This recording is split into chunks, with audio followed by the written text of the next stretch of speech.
দেশকে ভালোবাসতে না পারলে কোনো লাভ হবে না। যত্রতত্র যেটা খুশি ফেলে দিলাম, এই স্বভাবের পরিবর্তন করতে হবে।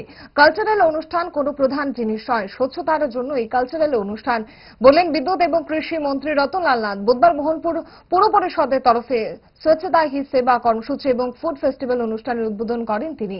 3 দিন ব্যাপী চলবে এই অনুষ্ঠান। প্রতিদিন চলবে বিভিন্ন সাংস্কৃতিক অনুষ্ঠান। অনুষ্ঠানে মন্ত্রী ছাড়াও উপস্থিত ছিলেন মোহনপুর পৌর পরিষদের chairman Anita Debnath, vice chairman Shankar Dev, মহকুমার শাসক সুভাষ দত্ত এবং অন্যান্য গণ্যমান্য ব্যক্তিবর্গ। সবার স্বচ্ছতা এবং সরকার স্বচ্ছতা, অর্থাৎ আমাদের স্বভাবের পরিবর্তন করতে হবে। আমাদের স্বভাবের পরিবর্তন করতে হবে।